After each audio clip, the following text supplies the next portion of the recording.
Hello, it's Josephine here, your performing arts business coach, talent manager, speaker, and mentor. Today, I am joined by the amazing Kym Degenhart, who is the author of Frou to Fruition, which won the bestsellers #1 spot on Amazon and is seriously a great read, guys. So it's about how to turn your passion for dance into a thriving business.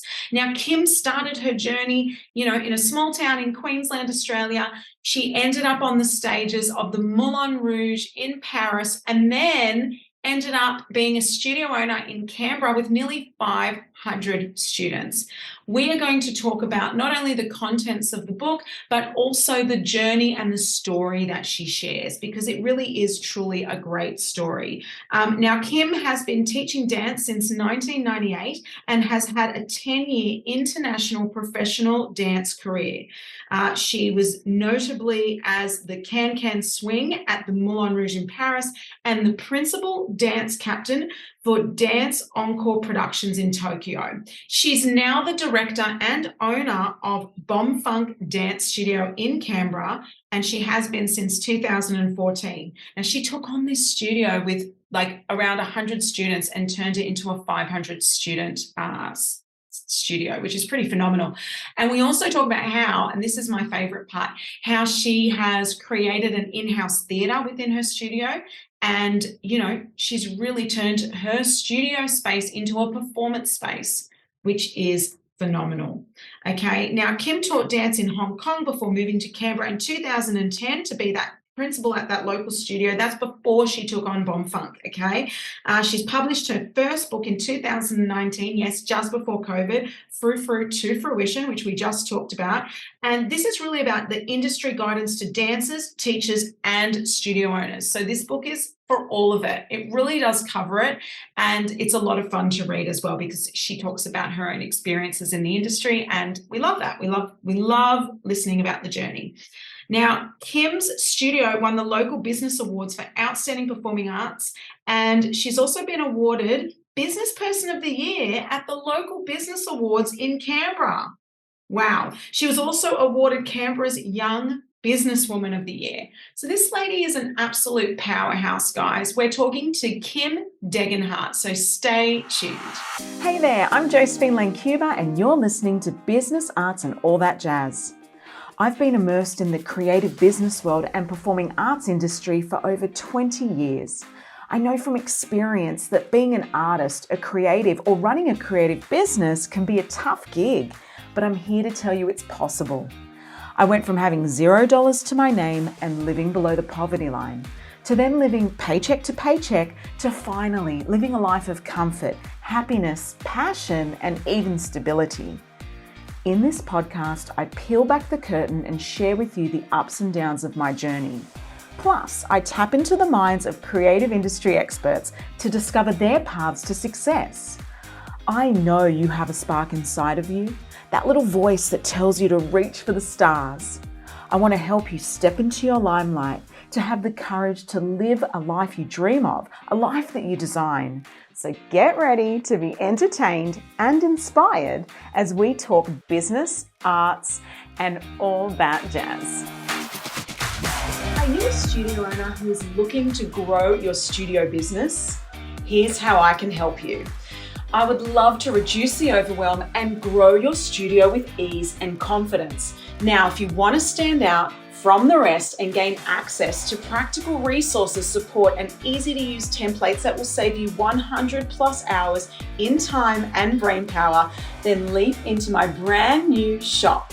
Head to josephinelancuba.com/store to find great resources, including downloadable checklists, how-to guides, template contracts, coaching services, and more. Link is in the show notes. Head to my shop today. Hello and welcome to the show, the beautiful Kym Degenhart. Yay! Hi. Thanks for being here.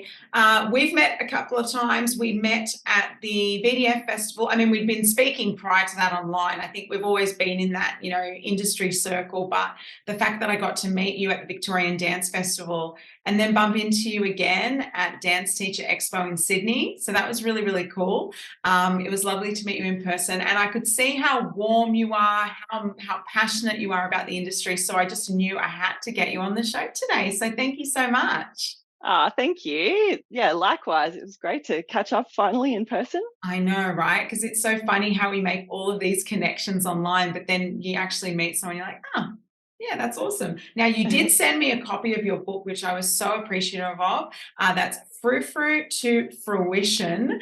And we're going to talk a little bit about that today. But before we do, because there's some really cool stuff in there about your dance career and some of the international experiences that you've had that you share in your book, because really this book is about turning your passion into, like, for dance into a thriving business. So there's a journey, and I love that you storytell in the book too, because I think that's important. It's not just a how-to guide, it's actually from your point of view and your experience. So let's talk about that, because you started off as a dancer in Queensland Yes. and then took on the world. So how did that come about? Well, it's quite funny, actually. I never intended to be a dancer. I always just loved dancing, and it was my hobby after school. And it was a big hobby of mine. I spent, 6 days a week doing it. And then I fell into the teaching dance as my job because I didn't really want to serve fast food. So that's where it all began. And then my tap teacher was my biggest supporter, Miss Munro. She was incredible. And one day she was like, there's a group. It was actually terrible timing. It was after September 11. It's all these dance tours had been cancelled, and they were looking for dancers to go on this tour over to Disneyland, just the regular studio tour thing, which is very popular these days. But back in my day, it was a lot more rare. And she was like, oh, they're looking for people to go. Do you want to go? And so I was like, sure, I'll go to Disneyland. So I learnt the video in a VHS video, and I rehearsed it on the aisle of the plane with all the girls in Sydney and got to dance in Disneyland. And then they gave me a little card like saying, oh, we've spotted your talent. And I was like, oh, that's interesting. I never thought that was a thing. And then I came back, and when I was in Sydney coming home, my tap teacher again was like, oh, I have a connection, and she's looking for showgirls to dance in Japan. And I was studying Japanese at university. So I was like, well, that gets me to Japan. That's awesome. So I auditioned for Bruce and Leslie Scott with Dance Encore Productions, and I got a contract doing a magic and showgirl show in Japan for 3 months. So traveled over there, and that was my first professional contract, and I just loved it. I just fell in love with the whole glamorous world of the showgirl world, which is, almost extinct, but we're trying to keep it alive in the little places around the world that still do the traditional style. Yeah. And then you ended up in true showgirl fashion at the Moulin Rouge in Paris, which I've actually been to many years ago. When I traveled Europe, I had to go. I mean, I was there in Paris. I had to go to the Moulin Rouge. So I know exactly the type of show it is. And it's a lot, like, everything from the can to, a woman, well, I think she was swimming in a snake pit from memory. Yes. Like, there's a lot going on. There's a lot going on. What was that like? So going from, small town into this international space of Japan and loving that process. And from what I read in the book, you talk about how Paris was a little bit more of a rude awakening, I suppose, into that side of the industry. Talk me through that. Yeah, I think I always joke because there was another girl, a good friend of mine, who looked very identical to me when we had stage makeup on, and we both ended up on the same contract. And we used to joke, and I was like, I think they wanted to hire her, but they couldn't tell us apart, so they just hired us both. And so I just felt so overwhelmed being over there because, I was from Townsville, a small town, Queensland. I was just kind of like, what am I doing here? Have I really got the experience to make it here? So that was a bit daunting, I suppose. And some of the girls that were in the cast were incredible dancers. Like, I'd studied ballet my whole life, but I'd never been an exceptional ballerina. It was just I had good technique. But these girls were just next level. And so it was very daunting to come into that world, and it was very competitive. So every day, even though they're your bestest friends and you're spending all this time over there, dancing together, there is always that feeling that you are competing with the people next to you, because the big bosses are watching, and what are they going to say next, and are they looking for the next soloist, are they looking for someone to do some fancy promotional thing in a magazine, all that kind of stuff. So it was very it was my first experience of that very cutthroat industry lifestyle, and it was 24/7, that lifestyle. What year was that you were in um Paris? 2004. Yeah, So so the 2004, industry was very 2005. different as well in relation to, and I don't know what it's like overseas, I can only speak from Australian experience, but in relation to body image and expectations, and you actually touch on that in the book, which I thought was really a little bit uncomfortable now with what we know, talking about the expectations, and one of the girls being told that she needs to lose weight, and her running out crying, and do you think that the showgirl space internationally has changed in the last 20 years, or are we still seeing those physical pressures that we saw in your time? I think in Europe it's still very traditional, and those pressures are still there. I think in places like Australia, we're becoming a lot more open and understanding of that. But I think especially in Europe, where that traditional showgirl style is still, so prominent in their culture, I think it definitely is still very, very prominent. All the, having to be a certain weight, a certain size, a certain look. Even a certain height, like you said, you certain were 1 height, centimeter shorter than the requirement, but got in, yeah. and we're wearing a high ponytail and heels, and Yeah, they measured the girls either side of me. So I was just like, oh, I mean, that was the whole part of it. It was so daunting that I actually got through. I was like, how did I actually get into this company? Like, yeah. And it's something now that I teach my girls. Like, I've got 4 girls going to the audition coming up in the next month, and they're all too short. And I said to them, girls, you need to be prepared. You're going to be cut at the door. Like, you may not get even through the door. So they're going to travel all the way to Sydney, and they might not even get through the door. And I was like, as long as you're prepared for that, you need to know. So why do you think that and coming from a space, I'm a talent agent, I represent artists as well, but I always find it really interesting why these international contracts are hiring abroad. I mean, my assumption is that there's just not enough local talent, but then that almost sounds a bit ridiculous, right? Like, why are we looking at these international contracts? So hiring Australians or Americans or whatever to fulfill European and Asian contracts. What's your thoughts on that? I think there's 2 parts. I think, for example, Australian dancers are very well trained across a number of styles, so they're very versatile performers, and people love that side of things. They're very fit and healthy. We have a great lifestyle here in Australia, so I think that's always very enticing for the overseas employers. And I think the other element, especially places like France, is to do with their legal requirements and their workplaces and how they can hire and fire. And so it's much easier for them to hire and fire an international person than it is for them to, say, a French national. So once a French national is in a certain job for a certain amount of time, it's a bit like tenure in America. Like, once you've been in a job for a certain amount of time, they then have to provide that person a job for life.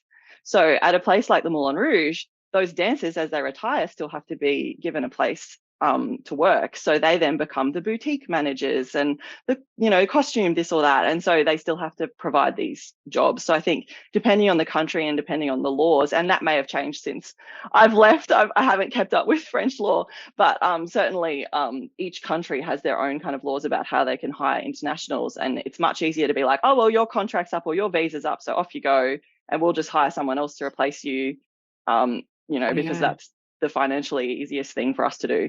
Yeah, that's actually really interesting. Now, you had a 10-year dance career, which, was phenomenal, and you got to do some really amazing things, and specializing in the showgirl space. Correct me at any point if I'm wrong, but that's what I got from Yes. from reading your book. You went into teaching, and then you ended up in studio ownership. So talk me through that. How do you go from small town Queensland dancer flying off to an international contract and end up in Canberra with a studio? So Yeah, how does that work, Kym? I know. What And happened? I've been in Canberra for more than 10 years now. And I always go, how did I end up in Canberra? Yeah, I think just the journey. It was that lifestyle of following contracts around the place and just where the job was. That's where I went. And once I came home from my final contract, which was it Tokyo or Hong Kong? One of those. We were kind of outpriced from Sydney. When we first were living in Sydney, I was living in Potts Point and I had this beautiful view of the Opera House and the Harbour Bridge and this amazing little apartment. And then we came back a year later and we couldn't afford the spaces anymore. So I was like, oh, let's move home for a bit and see what work comes. And this job in Canberra came up doing a bit like a principal teacher role at a studio here that was a new studio. And so I thought, oh, well, I've been teaching and I love my teaching, because every time I would perform, I would always be missing my teaching. And then when I teach, I miss performing. So I was like, yeah, let's give that a try. So moved to Canberra and haven't left since. So yeah, This job worked. came up for Canberra when you Yep, weren't living in Canberra. Is that right? correct. Yes. Well, that's Yeah. interesting. So they flew me to Canberra to do like a day of workshops just to see if, I fitted in with the company, the studio, and everything went really well. So then, yeah, they paid for me to move to Canberra, and I had a year's contract with that studio. And after that year, I decided I wanted to move into the teaching space in the education space. So I was starting to plan a little bit. As I was getting older, I was starting to think, oh, something more secure. I was sick of chasing those short-term contracts, those year contracts. So that's when I studied my graduate diploma in secondary education. And then I moved into the teaching in schools space for a while in Canberra. So I was just teaching on the side in some studios after that. And then while I was teaching in the schools, that built up my network, and a lady contacted me. She was like, oh, I heard you were looking at this other school that was for sale. And I was like, oh yeah, I just heard that it was for sale and I thought I'd go and see their show and see what it was like. And she's like, oh, well, actually my studio is for sale. And I was like, oh, okay. And so yeah, we already knew each other just through my work already. And so we made a secretive agreement that I would purchase the studio in a year's time, so that I would come in as a teacher first, everyone would get to know me, and we'd really build up that relationship. She would be able to train me in all the processes, and then she'd be able to step away after that year. So it was like keeping a big secret for a long time. That must have been difficult. Was it Yeah, difficult? I mean, it was kind of it was just kind of something in the back of my head. Like, it wasn't set in stone because I hadn't paid any money or anything. So it was kind of just like, oh, let's see how this goes. And if it works out really well, then the path's there. But it was a really nice way to do that handover, because it did mean that it wasn't just some strange person jumping in to take over. So all that goodwill and that space was able to continue and flow through, even though I made a lot of changes. Yeah, it was still able to continue, and that goodwill was still there, I think. So Bomb Funk is the studio that you own today. Is that the studio you purchased at that time? Yes, correct. Yes. Yeah. So in hindsight, probably the one thing I would have changed now is the name of the studio, but it's growing on me. It's just one of those names that every time you do an interview, everyone's like, what? Bomb Funk? And then you have to explain. And so, yeah, I think in hindsight, I probably should have just changed the name then and there, but you can still. There I is know. no rule. You can evolve and change. I know. I've looked. I want to give you permission to Thank give you. permission to yourself. Okay. Thank you. And I did look when we opened up our second venue last year. I did Yeah. look, and I was going to do a full rebrand, but when we costed it all out, we were just like, it's not really worth it. We had good branding and everything in place. So yeah, so now it's kind of like growing on me, I suppose. Yeah, awesome. And it's part of the history of even though I'm Canberra based, my studio's in New South Wales, so it's classified as a regional New South Wales area. And so it's very community based here. So, everyone has heard of the studio because it's been around for a while. So yeah, and that that's helps. good. There's a legacy there, which you're really That's proud right. of as well. I Yeah, love that that's so right. much. Okay, awesome. So tell me about that buying process, because I think that's actually a really interesting point too. The fact that you took on a studio and you had to make it your own. And I love that you were able to integrate over like in a year of being a teacher and whatnot. Was there a bit of uncertainty or pushback from people when you took over, or was it a smooth transition? What was it like actually stepping in from I'm a teacher and now I'm the studio owner? How did that feel and work with the people that were already there? I think it was fairly smooth. I had brought in a fair few new styles. I'd brought in um, my experience with all of my performing experience and stuff, and we'd start a little tap team. They'd never been tapped before. Yeah, so I think people were like, "Oh, she knows what she's doing," which always helps. And because we did have that nice transition, it was quite smooth. And I think the only people really that left were people that probably were going to leave anyway. Mm. So yeah, Do you still yeah, teach in the studio now? I do. I teach 3 days or 3 nights a week. Um, Probably slightly more hours than I would like to be teaching with the amount of admin hours I do. But you just go with what your staffing can manage, and yeah, gradually I'll probably step away a little bit further. But yeah. Yeah, yeah. And tell me about that as well. So when you took on the studio, has it grown since you've come on board, or what's that looked like? And where are you sitting today? Because I think I remember you've got quite a lot of students. Yeah. So when I took it over, I think in our first enrollment session, we had about 80 students. I think there was about 120 perhaps before I bought the studio. So that kind of regional size, nice size. And we had one studio space at that time.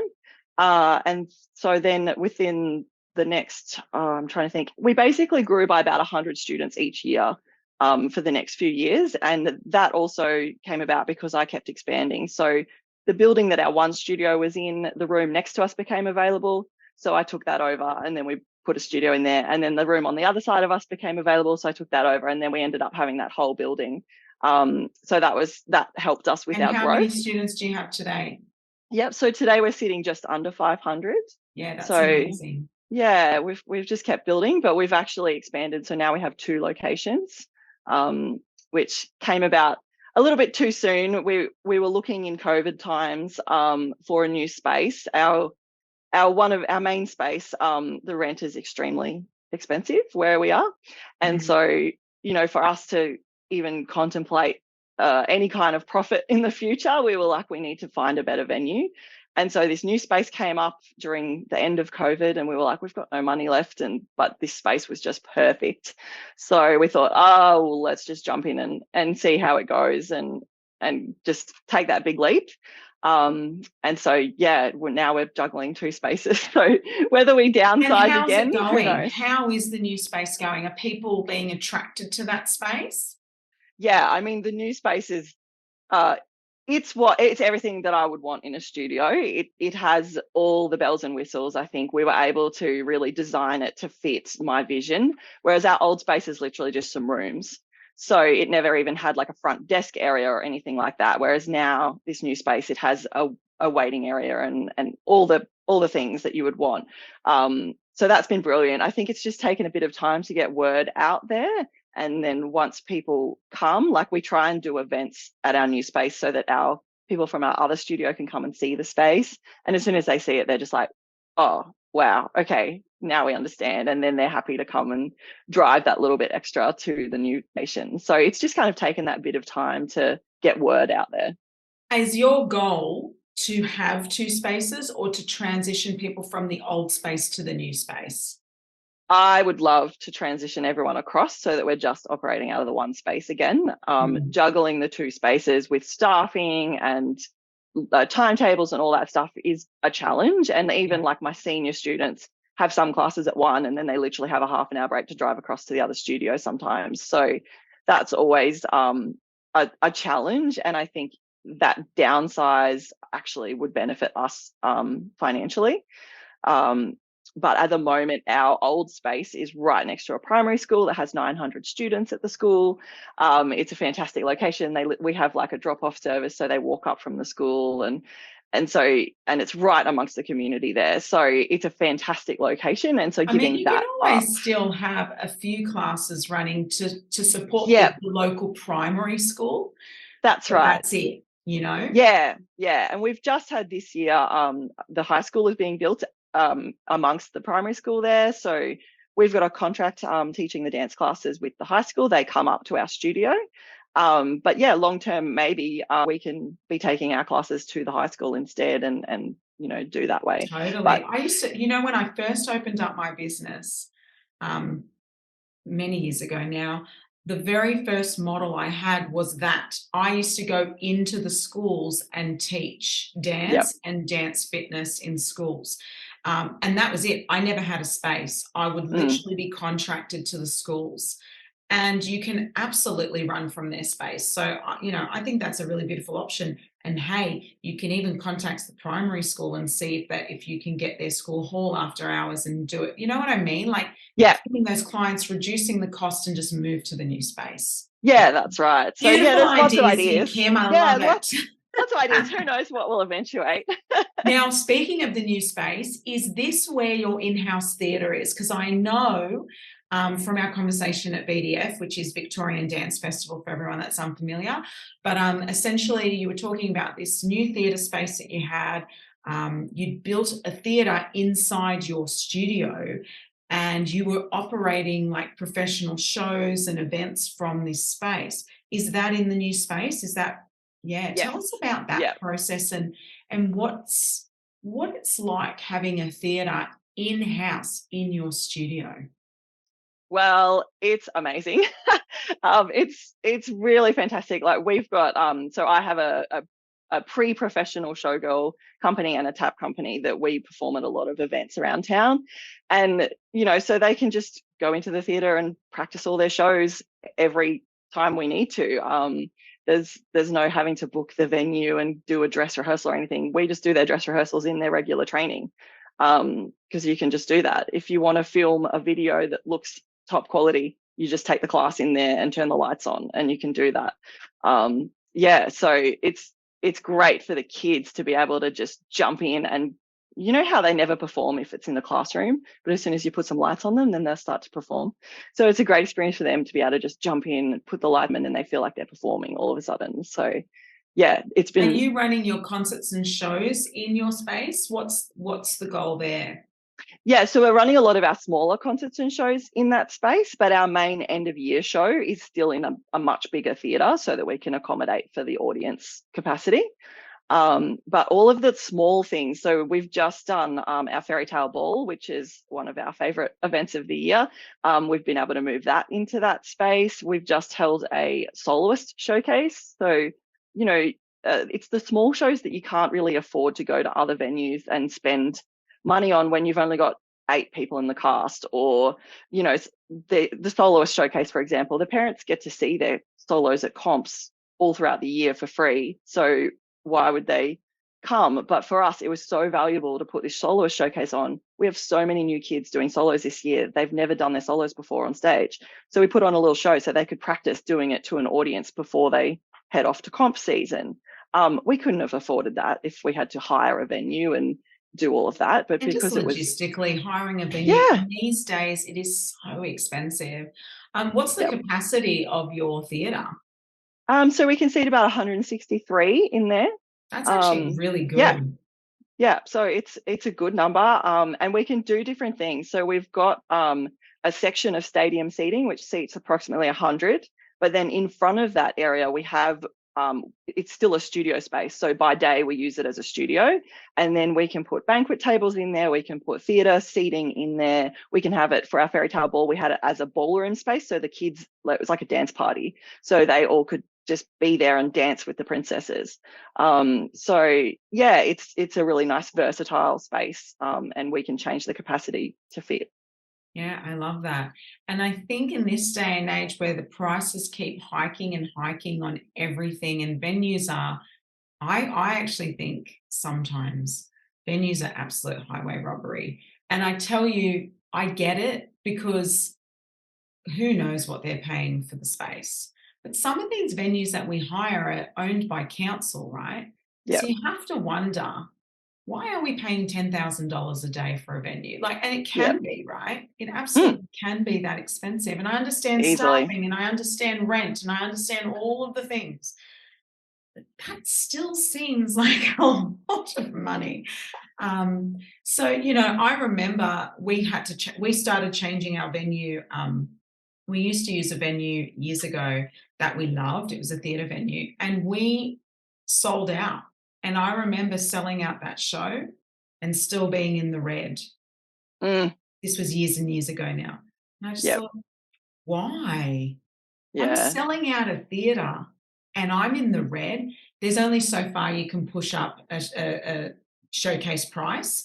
I Yeah, mean, that's right. this is we do musical theatre. It was a musical theatre show. It's 1 hour. It's a junior show. You've literally got 7 to 14-year-olds in it. I mean, how far can you hike? Like, you can't charge them what they're paying to go see Aladdin at the Capitol Theatre. Do you know what I Yeah. mean? Like, we can't be charging $100 a ticket. No. There's a realistic limit to what people will pay to see even their kids, Yeah, you that's know? right. And so, and we charge at the top end. Like, our tickets will still be, that 45 to 55, even $60 range. I would call that top end pricing for a children's showcase performance. Yep. To go above that is ridiculous. So to sell out at that level and still be in the red, I think is ridiculous. Yeah. Right? Yeah. And that was the struggle we were finding, particularly once COVID hit, was the new rules and regulations that everyone put on their hiring process. And then the costs all got hiked. And then the availability was swamped because everyone was trying to run all these events. So we were just like, what do we do? And with our cabaret shows, for example, we found this amazing space during COVID. It was kind of like a wedding venue. In fact, it's where I had my wedding. And it had this beautiful stage, and they let us do banquet seating, because that's what you want with a cabaret. You want to have a bar and you want to have a different atmosphere.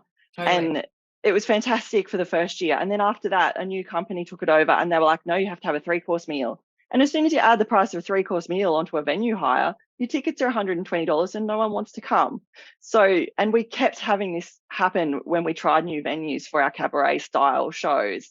And that was when I really was like, I need to do this for myself and have a space that we can put on banquet tables and do all of that and have that space, so that we're not paying this 3-course meal. When nobody wants a 3-course meal, they just want to have a beer in their hand or a wine and watch dancing. So yeah. And you're actually in a good position in Canberra, because there is a lot of corporate and high level profile people. Obviously our politicians work from Canberra in Australia. So you can actually host, especially being cabaret and showgirl style, that's actually such a beautiful style to sell to that particular market. So to have a venue where people can come and you can market to that corporate side, I don't know if you're doing that already, but such a great thing. Yeah, I think that's our next goal is, now that we've established the venue, we've run a show in there, so we know how it works and what we need to do to make it really magical. Yeah, that's definitely our next level. And you we can have catering and stuff, like you can. Yeah, that's right. Yeah. I love Yeah, that. yeah. And we have the good connections in the sense that we get a lot of the performance opportunities at the Canberra festivals and like Floriade and all the big events. So we've already got that foot in the door.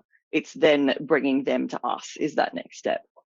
Yeah, totally. And pitching it even as like their Christmas or their work parties and things where they come. There's catering and a show, and you can hand the mic over so they can do a speech on stage and all that stuff.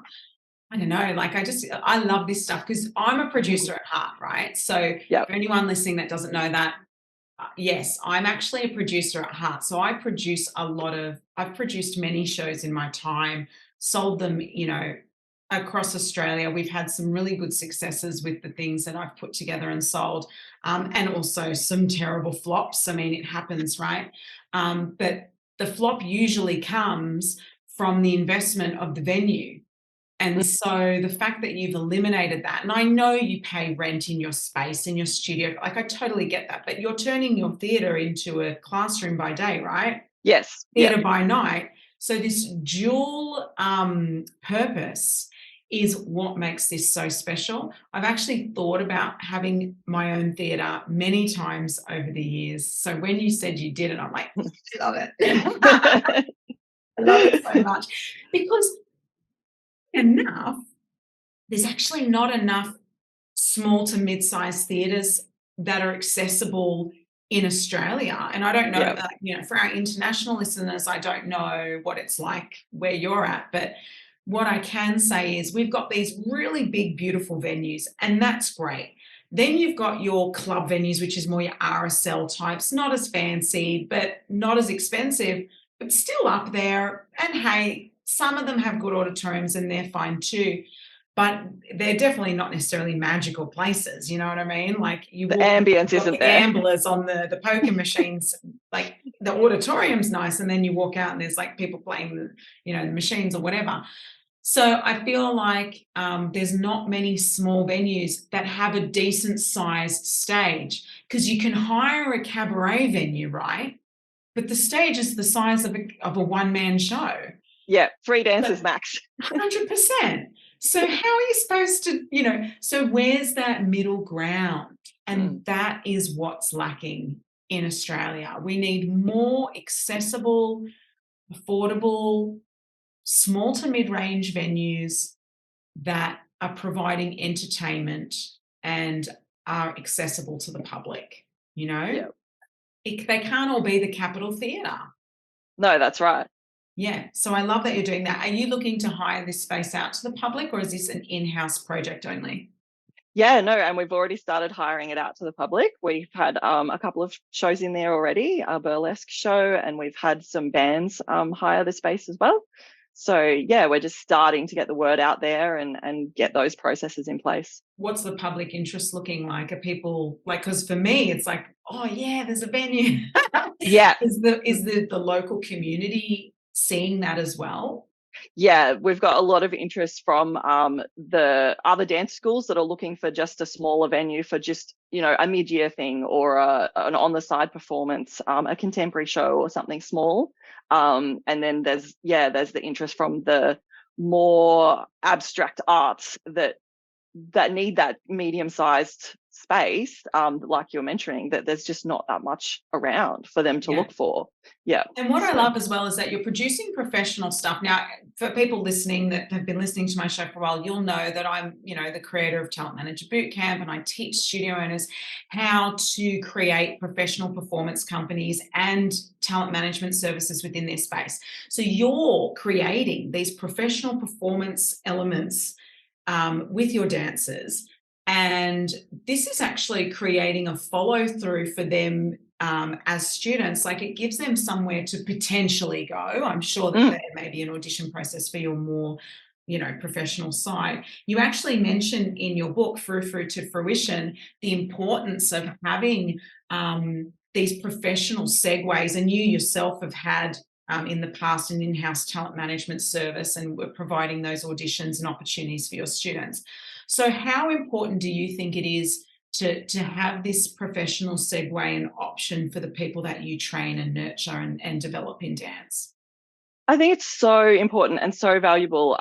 A number of studios in our area, the kids hit grade 12, they hit 18 and they graduate, but they literally stop dancing. And it's because there's nothing there for their studios for them to go back to, except for maybe like one adult jazz class or, something like that. So for us, it's a big point of difference, because our students hit year 12 and we don't even celebrate the fact that they're in year 12, because we expect them to be back next year unless they're moving away for uni or something. So there's no real cut off, and there shouldn't be. Dance, you should be able to dance for as long as you want to dance, as long as your body can let you dance. So why are people stopping once they finish school? So for us to have that pathway into these programs, it just gives them another option. And a lot of our girls in our cabaret company, I have 2 vets, a school teacher, a lawyer. like that's their jobs in the daytime, but they still come to their training and they do their dance performances and they love it. It's their creative outlet.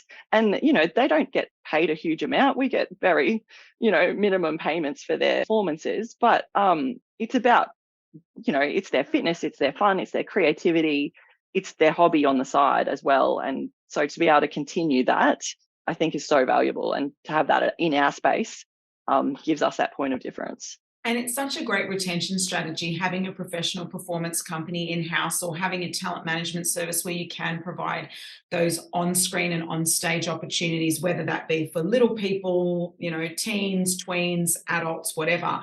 You're geared your professional performance company towards the more adult market. And I can understand why, because of the style that you present.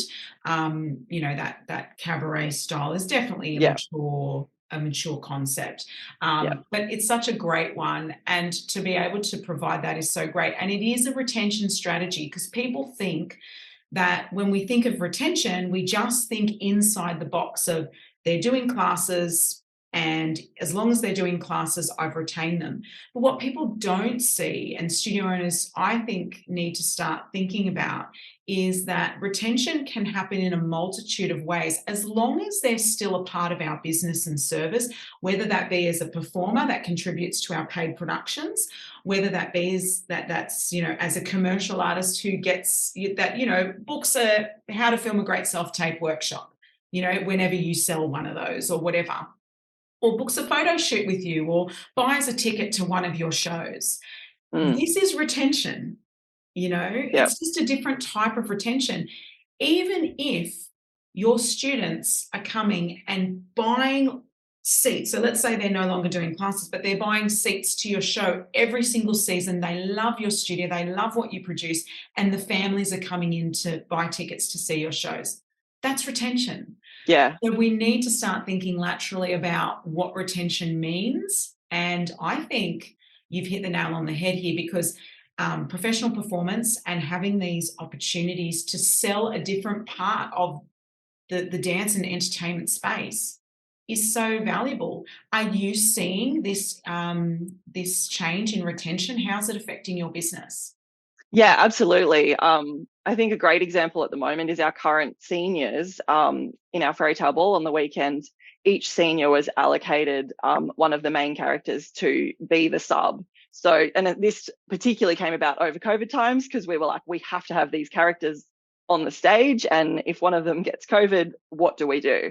And so we started to really bring the seniors into our cabaret company rehearsals and let them see how the process works and let them be a part of the show. On the weekend, they were literally like fish in under the sea and a lantern. So like, they weren't huge roles when they actually got on the stage, but each of them learnt the role of one of the characters just in case. So That's they're already invaluable, you know? they're already started to see the process, and now they're interested in that process. And so, you know, one of the girls had the guts to audition last year, and she actually got in. None of the other girls did, and they were like, oh, we're not going to get in anyway. And this girl came along and we were blown away. We're like, nope, we're going to put you in as a cadet. So she came in as a trainee for the year, and so she doesn't do all the over 18 events yet, but she's learning all the routines. So as soon as she's old enough, she can slot straight into the team. And that's so exciting. And it lights a fire in the belly of these young emerging artists that typically would have nowhere to go, right? Because we are talking about, you know, maybe smaller towns, and it could be even a big city town. The competition's, you know, rife. And then when you talk about regional towns, you're talking about lack of opportunity. And so to create local jobs and opportunities, and we know they're not being paid $1 million per contract. We get that, but they're being paid, you know, and it sure beats working in, you know, a fast food chain, doesn't it? Like, what would you rather, you know? And so why not? And it also trains them for the outside world. So when they do, you know, look at, you know, potentially national or international opportunities, they've got a bit of experience, and they'll walk in with a bit more confidence than they would have had if you hadn't provided that opportunity for them in the first place. Yeah, that's right. It's all about those life skills, because at the end of the day, how many of them are going to become professional? Yeah.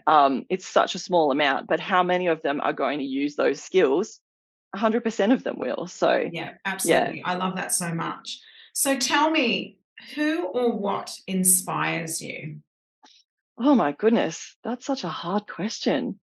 Um, oh, I just think it's the people around me. Like, I love working with my team. They come up with such amazing ideas. Amy Orman, who I work with in our cabaret company, she's had a massive background of 13 years performing in America, and she was a singer in the Radio City Rockettes. So we bounce off each other so beautifully. So we constantly like push each other and come up with these creative ideas. But then in terms of like further afield, my tap teacher was always my big inspiration growing up, Miss Monroe. And Yeah, she's the one you 82 this mentioned year. frequently in the book, actually, Miss Monroe. Yes, I I love that her surname surprised. was Monroe, by the way. I That's know, I really cool. know. Surprised her for her 80th birthday a few years ago. Flew up there for her surprise Oh, party. that's lovely. Yeah, so just having those connections, and then I just there's so many of my friends and acquaintances that I've met along the way that have just done such amazing things, and seeing what showgirls can do after their showgirl career is incredible. So yeah, there's too many to name. That's why I'm like Yeah. stumped. I'm like, yeah, there's just so many Well, make sure avenues. you send this episode to Miss Monroe, because I'm going to give a shout out, because you are frequently mentioned throughout the book, which, by the way, everyone, is an Amazon #1 bestseller. So we'll make sure we pop a link in the show notes for everyone to grab that. But, honestly, Miss Monroe, you've done a great job there with Kym. And look, Great how teachers. important is our role as teachers? Yeah. Not just school teachers, we impact these lives of these young people that look up to us. So, to have a role model like a teacher that just believes in you and says, you know what, I'm going to back you 100%. Let me connect you, because I know that she connected you with some opportunities and some contacts. And at the end of the day, you can only connect and encourage, but it's up to the artists themselves to do the work and to go for it and actually land it. But to be able to open their minds to the possibilities is a beautiful thing. So thanks, Miss Monroe. We love you. Yay. So what's next? What's on the radar for Kym? What's happening next? Oh, I think for us, we're just trying to consolidate what we have now and get really nice systems in place and just really focus on that. Because I'm the kind of person, I see something shiny and I'm like, oh, shiny things. So yeah, for me, it's now I've got this amazing venue, I've got an amazing team. Let's put all those systems into place so that it's really working smoothly. And yeah, that's just my big goal, just to take that pressure off a little bit more, let me step back from teaching a little bit more so that I can be that creative person again. Because, when you're stuck doing so many hours of admin and things, it does drain your creative side. So yeah. Yes. And also being able to work on the business, and you've got plans to consolidate the larger venue, but you need time to really put that together, and have the space. You need space to think. You really do. Yep. And to strategize and to work on the creative elements and really push that. So that's cool. I mean, I don't teach in my studio anymore. I have 4 locations, but I used to teach everything when I first opened, and then now I don't teach one single class except for an occasional workshop, and if I have to cover, basically my teachers. So I like it that way. And it means that I can do things like this, like the podcast. And, I just wouldn't even have the time I think it's not just about physical time. It's about having that mental space. Definitely. Yeah. That's what it's really about. So how can people find you? We'll pop a link in the show notes. Tell us where we can go or grab a copy of the book, Frou Frou to Fruition. How can we find you? Sure. Probably the best place to go is our website. So it's fruitfruitofruition.com or kymdegenhart.com. Or our production company is tuts.com. So all those places will take you to the same thing. Yeah, awesome. We'll make sure we pop a link for everyone who's interested in checking that out. Well, thank you so much, Kym, for being on the show. We really appreciate it. And I just love chatting to you. Always a beautiful, warm interaction. and can't wait to see how far you take this and where you go. I'm going to be following your journey. Thank you. Thank you so much for having me. Okay, take care. Bye. Bye. If you enjoyed listening and would like to hear more, be sure to click subscribe. If you're really feeling the love, share us with your friends. To work with me or to simply find out more about the magic of creativity, arts and business, head to my website josephinelancuba.com, and you can find me on socials. I also have a book that I've co-written with a bunch of amazing entrepreneurial women called The Women Changing the World, and you can grab a copy of that at josephinelancuba.com/books. Thanks for listening.